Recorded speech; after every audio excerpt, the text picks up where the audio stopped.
Hello, everyone. It's me, Mr. Younger again. I am here to work a simple harmonic oscillation problem. Specifically, we're going to handle simple harmonic motion, explain the differential equation that's associated with it, and show you how other systems are related to simple harmonic motion so you'd have some understanding why physicists seem to be so preoccupied with springs, even though a lot of physical problems don't necessarily consider include springs. So let us get started by sharing my iPad screen. Consider a massive spring connected to a vertical wall adjacent to an ice skating rink, i.e., we consider the floor to be frictionless for this example. Apply Hooke's law and Newton's second law of motion to obtain the differential equation for the simple harmonic oscillator, also called SHO. List a couple of solutions to the simple harmonic oscillator and discuss the initial conditions. So this is a fairly generic problem that I've typed up just specifically to give you some idea of what we do with the simple harmonic oscillator equation and where it came from, why we call it simple harmonic oscillator equation, and to teach you some stuff about how to deal with this particular differential equation, which appears so much. So I'll start off like I always do by writing out solution, which is where I write down the information that I know and or need to know to solve the problem. So in this case, I'm going to say for starters, we're going to make use of Hooke's law. This is Robert Hooke, the nemesis of Sir Isaac Newton. Basically, what he said was that if you apply a force on an object, like for instance, a 2x4 or a wooden dowel or something like that, imagine pushing down on it with it being held up by the ground, that would be in compression, or if it was held down and you were trying to lift up on it, that would be in tension, so we'd actually be trying to stretch it. What Hooke's law says is that the amount of stretch or compression that occurs is directly proportional to the force, and he would state it as the force is equal to the negative of k times x. And if you assume that the x equals 0 is the equilibrium position of the spring, then what you'd see is this negative kx force. The negative sign is really important because it makes it a restorative force. Because if you look at it, you realize, okay, if I allow x to be some positive quantity, then that's clearly, since x equals 0 is the equilibrium position, we've clearly either stretched it or compressed it. The way I have it drawn, it would be stretching it. So if the x is a positive quantity, then what you get is a positive quantity times a negative k, which gives you a negative amount of force. And the fact that it's negative tells you that the force will be pointing in the negative x direction when you have moved the spring out to the positive x direction. Okay, so that shows us a restorative force, so that it actually is pulling backwards. When you pull forward to the right, it actually is applying a force that pulls to the left. Similarly, if you take the position at x equals some negative quantity, which would be in the spring in compression, then what you get is a negative x times a negative k, which would give you a positive force, and that positive force indicates not only the magnitude of the force, but it also indicates that the force, when you have the spring compressed, is going to push in the direction to try to expand it, again being a restorative force. That's why Hooke's law, F equals negative kx, is a restorative force that actually allows an orbital motion to occur around it. As far as we know, there's only two types of force equations that allow stable orbits. One is Hooke's law, F equals kx, and the other one is basically Coulomb's or Newton's law of gravity, because they're basically identical. It's some number inversely proportional to the square of the distance between them. So those two forces are the forces that actually allow orbitals. Now that we have that, which is not related to what we're doing, I'm going to go ahead and use Newton's second law. And remember, Newton's second law is just the F equals ma. And we've learned it at this point. We've learned it in terms of momentum as well. So the net external force is equal to dp dt is another way of saying it. But in this case, we're not examining a case where the mass might actually change. So we might as well just use it in the ma format. So Newton's second law is going to give us the summation of the external forces is equal to mass times acceleration. Now, these forces are actually going to be functions of time and stuff of that sort. So, A is not going to be just a constant. So, we really shouldn't be using A. In fact, what I'll do is I'll substitute for A, I'll substitute the derivative of the velocity with respect to time. So, we get m dv dt. Now, you could also realize that this is technically a second order derivative because the velocity is the derivative of the position with respect to time. And when we're talking in three dimensions, we generally try to use the vector r to represent a position vector. So if I wanted to convert this to the second order differential equation, it would be m d2r over dt squared. Now I could actually put an x over there instead of an r and put a vector symbol over it. There are a few textbooks and a few people that would use x as a position vector, but because that obviously looks like an x dimension as well, most people tend to use the r vector notation instead. Uh, Either way, though, in this case, we're actually just working with one-dimensional motion. So we're going to have this equation breaks down into three separate ones in Euclidean space, where basically you'd have summation of forces in the x direction equals mass times dv dt in the x direction. Summation of forces in the y direction equals m times dv dt in the y direction. And of course, for the z direction as well. In this case, though, we're just going to use it as pure x, and I'm going to write down Hooke's law for the left-hand side, so I'll get negative k times x. And then for the right-hand side, I'm going to say m, and again, since this is just one-dimensional motion, I'm going to call this d2x over dt squared. Now, one of the things you've probably run into already in perhaps your statics or other engineering classes or other physics classes is a different notation than d2x over dt squared. So I'm also going to mention this could be written as negative kx is equal to mx double dot, where the double dot, whenever you put a dot over a x, it means the derivative with respect to time. So when you put two dots, it means the second derivative with respect to time. So we can rearrange this to make it look a little more useful and more traditional way of expressing it that you'd see in the literature for physics papers, as well as in the literature for mathematics courses and differential equations and stuff like that. To that end, what I'm going to do is get all the terms on one side and a zero on the other. So I'm going to add kx to both sides. When I add kx to both sides, I'm going to get m d2x over dt squared plus kx is equal to 0. And of course, that can also be written uh, by first dividing by m. So if I multiply both sides of the equation by 1 over m, oops, there I go again. If I multiply both sides of this equation by 1 over m, I'll get d2x over dt squared plus k over m x is equal to 0, or in that other notation, we can write it as x double dot plus k over m x is equal to 0. These are the simple harmonic oscillator equations. And it's in two different notations, but they really are identical. And there's a more general version of it that doesn't have K or M. The K obviously is the spring constant for a spring. The M is obviously the mass that's on the end of the spring, but there's other problems that have the same differential equation, but with values other than K and M in that same spot. Those two behave just like, as we're learning now, simple harmonic oscillation. So these two equations are called the simple harmonic oscillator equations, and they really are identical. But like I said, the more general term would be what's done when we just replace the k over m with any arbitrary constant. Now, if you're looking at these equations, it might hit you in the head that if you actually had a function x of t whose derivative is like some constant times x of t, then this might be a really nice solution because having the second order derivative of x with respect to time would probably make some constant times x of t, and then plus k over m times x of t, and you see you just have a simple algebraic equation to solve for x of t in some sense.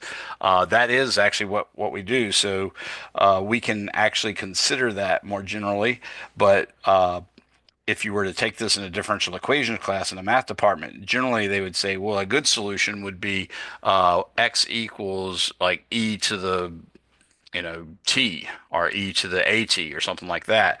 So in a differential equation class, they would say let x of t equal some constant a times e to the rho t, and then that would imply that dx over dt, which we also know is x dot, is just equal to rho a e to the rho t. And that would also mean that d2x over dt squared, which is x double dot, is rho squared a e to the rho t. Again, we're just making use of the fact that the derivative of e to the rho t is e to the rho t times the derivative of rho t using the chain rule. So that's what I've done here. That turns out to work out just fine. Now I'm going to show you what happens when we plug that in. So now that I've shown you what this mathematician solution would be, I'm going to go ahead and plug it in. So we have x double dot plus k over mx is equal to 0. When I plug that in, I'm going to get rho squared a e to the rho t plus k over m a e to the rho t is equal to 0, which I can rewrite as rho squared plus k over m times x of t is equal to 0. But this is the equation of motion. This is Newton's second law, and it happens to have given us a differential equation, but it is what we call our equation of motion, and our equation of motion has to be true at all times t. So I'm going to say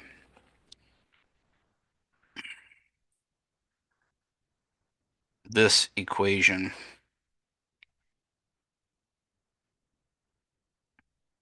must be true at all times t.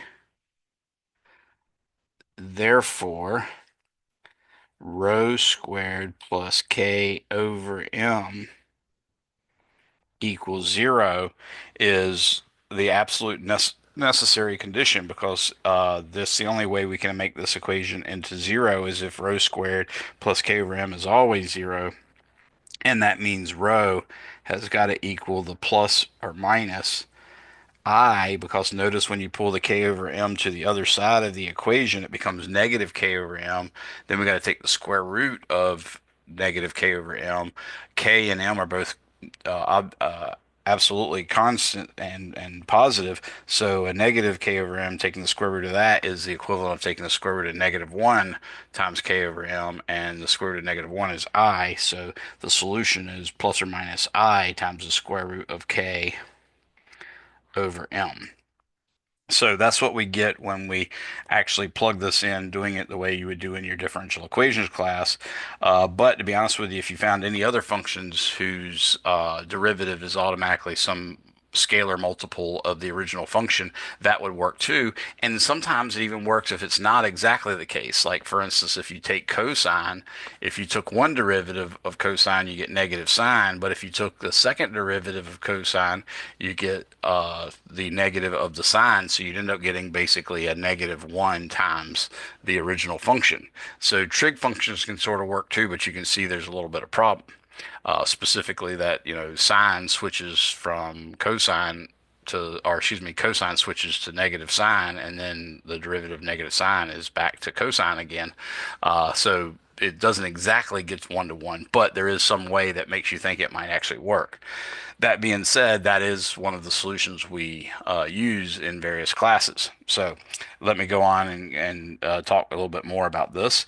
So it turns out that when you have this particular solution, and the fact that you had two versions of it, rho is positive I times the square root of k over m, and rho is negative I times the square root of m, square root of k over m. Because of that, it turns out that those two functions, e to the negative rho t and e to the positive rho t, are what we call linearly independent equations. And when you have any number of linearly independent equations, if the equation is actually linear, which this differential equation is, I'll talk about that in a second. But when you have a linear equation like this, then the linear combination of all the general solutions that are independently are excuse me, linearly independent is the most general solution. So for instance, if you had one solution x1 and it's linearly independent to another solution x2 and it's linearly, both of those are linearly independent to another solution x3 and so on, then the most general solution would be x is equal to, let's say, a1 x1 plus a2 x2 plus a3 x3 plus for however many linearly independent solutions you found. So with that in mind, the most general solution, as you would learn in your differential equations class, would be x of t should actually equal a, well, let's just call it a instead of a1. We'll say a e to the I square root k over m times t plus b times e to the negative I square root k over m times t, and that's the most general solution given that we only know those two linearly independent solutions. Not only that, it turns out that those can be easily made into sines and cosines because it turns out there's something called the Euler equation, and the Euler equation says e to the I theta is equal to cosine theta plus I sine theta. I highly recommend you guys learn about this and that you specifically derive it yourself. And you can derive it by doing the Maclaurin series expansion of e to the I theta, doing the Maclaurin series expansion of cosine theta, and doing the Maclaurin series expansion of sine theta. And what you'll see is when you compare those three, it's obvious that the only thing e to the I theta could be is cosine theta plus I sine theta. That also allows us to realize that cosine theta could be written in terms of the exponential function like this. You could call cosine theta e to the I theta plus e to the negative I theta over just 2, and sine theta would turn out to be e to the I theta minus e to the negative I theta, all of that divided by 2i. So this is an absolute solution of the differential equation. This x equals a e to the I rho t plus b e to the negative I rho t. And you could, of course, convert that in some sense to sines and cosines using these exponentials. But I will tell you that another solution that authors and physicists, and usually it's in physics books, but occasionally you'll find it in math books as well. Another solution we can use is x of t is equal to a sine omega t plus b cosine omega t. This is actually just like the other one in that sine and cosine are linearly independent functions, and you find that sine or cosine, either one, can both solve this differential equation. So you can take them, since they're linearly independent, and take a linear combination of them, and that too is a solution. But in this case, you must let it be known that omega is equal to the square root of k over m. So that's another solution. And then there's a third solution, and this is the one your textbook uses, and it's x of t is equal to a cosine omega t plus phi. And this is the one, like I said, that your textbook, Giancoli's book, uses. This phi is called the phase angle.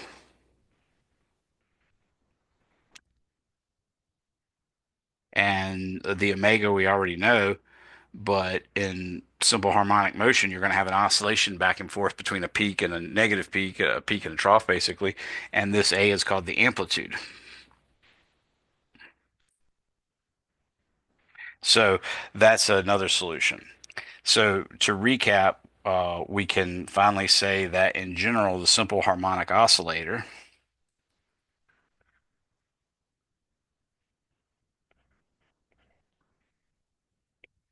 is x double dot plus some constant times x equals 0, or d2x over dt squared plus some constant times x is equal to 0, where x of t equals a e to the I.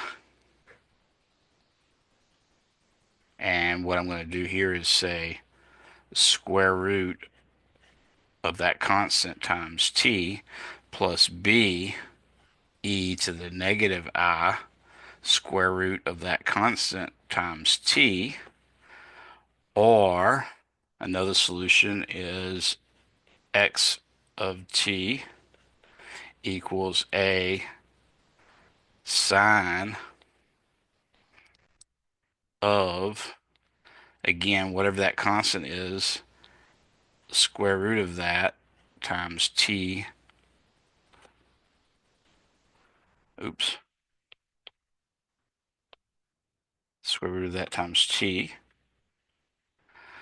plus b times cosine, the square root of that constant again, times t. Or what I just gave you a second ago, which is x of t is equal to a cosine, I'm going to write it as this. I'm going to say the square root of that same constant times t plus phi. Oops, I need a different types of bracket there. That'll be a square bracket. So those are your different solutions. Now, one thing I want to mention about this differential equation is that the differential equation is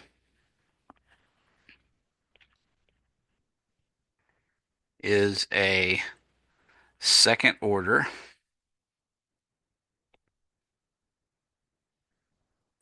So second order basically just means if you look in the differential equation and you find the highest derivative count that you find that's in it, that's the order of it. So this differential equation has a second order derivative. It has a d2x over dt squared, or a x double dot, and therefore it's a second order differential equation. If it had an x triple dot in it, it'd be a third order, and so on and so forth.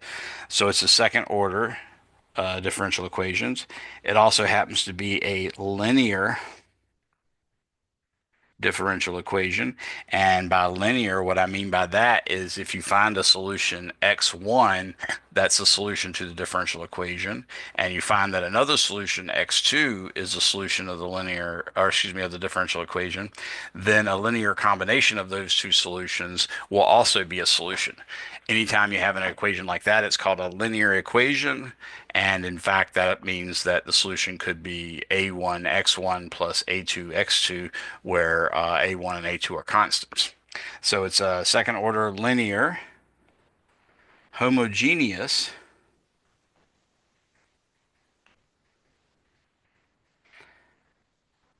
ordinary,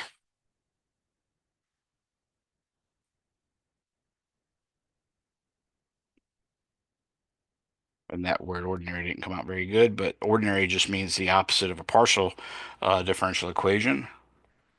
So if you see derivatives that look like instead of d's, it look like they have backwards sixes, that's called a partial derivative, and it's really not any more complicated than a regular derivative. It's just a matter of you have to assume all of the variables that you're not differentiating with respect to are constants, but equations with those types of derivatives in it are called partial differential equations.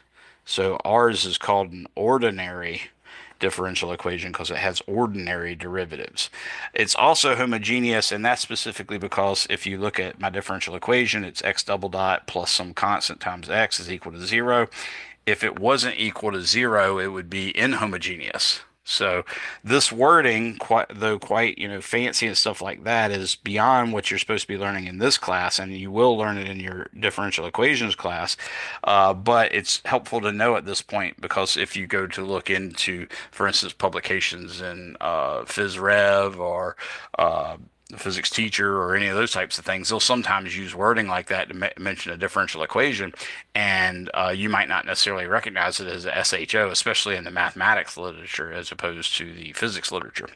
So, anyways, it's good to know those terms. Again, second order because the highest derivative in the differential equation is 2. Linear because any linear combination of solutions is also a solution. It's homogeneous because the derivatives and the functions that you're trying to find when they're put all on one side of the equation, the other side of the equation is just 0, and it's ordinary because it doesn't include partial derivatives. So that's a second order linear homogeneous ordinary differential equation. Oops, almost skipped out on my I.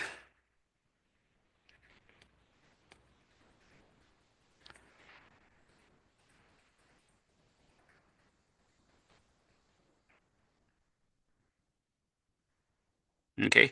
Now, part of the reason I'm teaching you this second order differential equation terminology is because I want you to think about the simple harmonic oscillator equation being a second order derivative.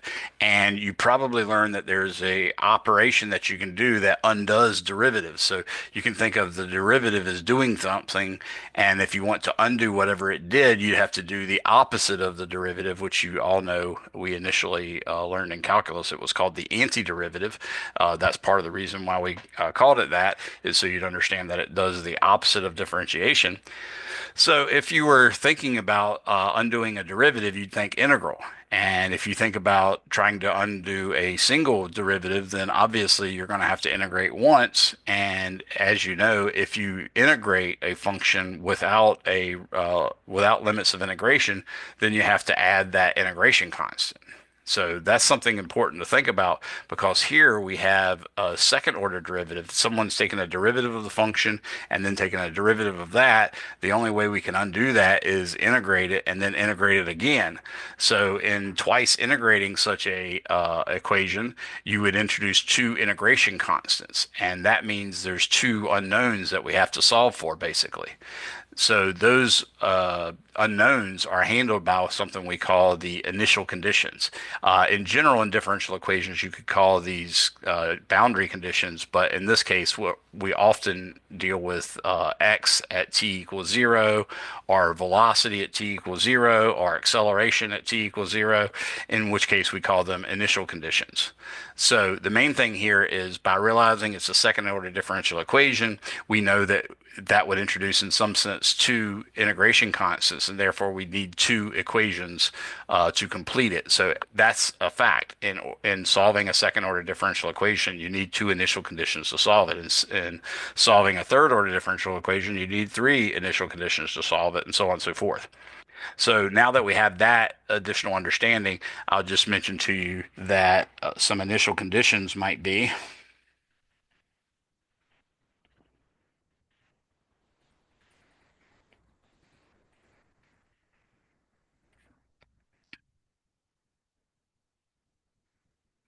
Now, often, at least in the physics problems, we often run into very specific initial conditions, one of which would be x of t equals 0, which literally means take the x that we solved, which has those two integration constants in some sense in it, and evaluate it at t equals 0.0 seconds and get a specific value, and we might call that value x sub 0 because it's the initial value since it was at t equals 0.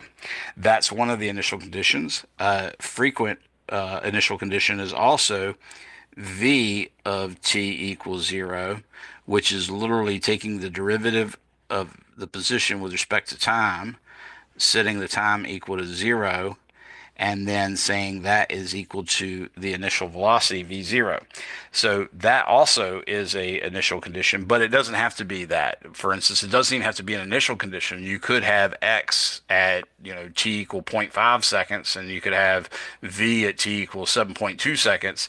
And except under weird circumstances, those two initial conditions, even though they're not initial, would work just fine to evaluate those two extra constants that you get in the solution.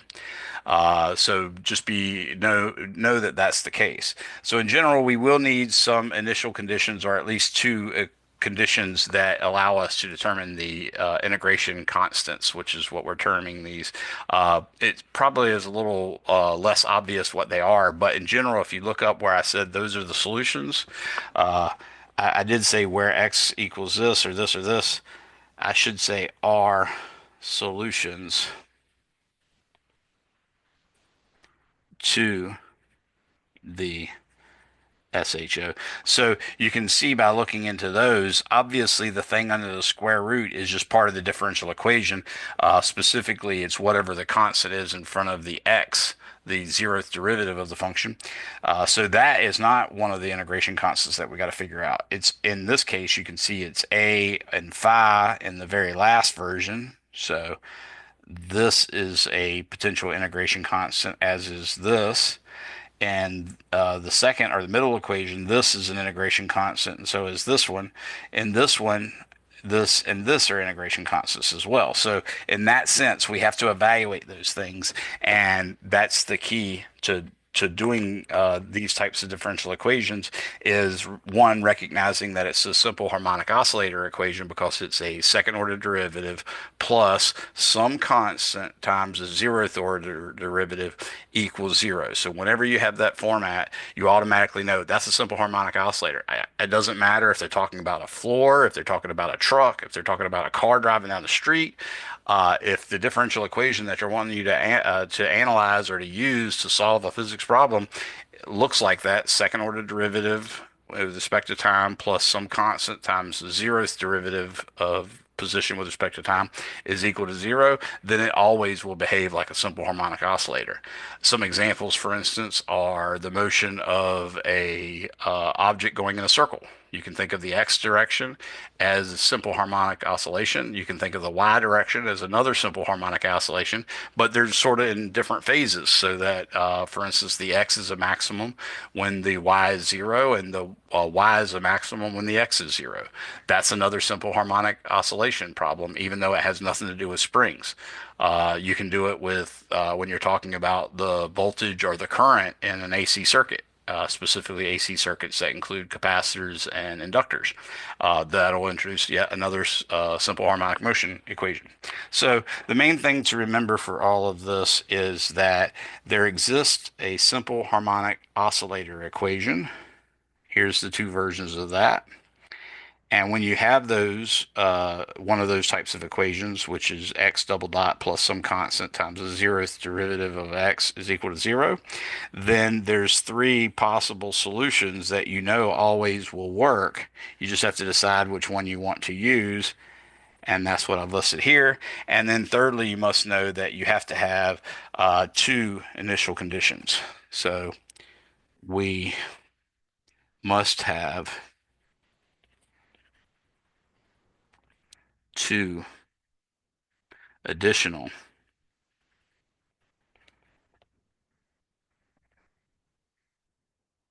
facts slash equations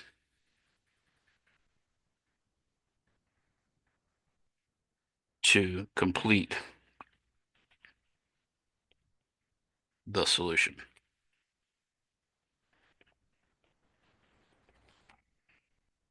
And that's basically it. That's what I'm wanting you guys to have some sense of with regards to the simple harmonic oscillator. So I guess that'll be the end of this presentation, and thank you for coming. Bye bye.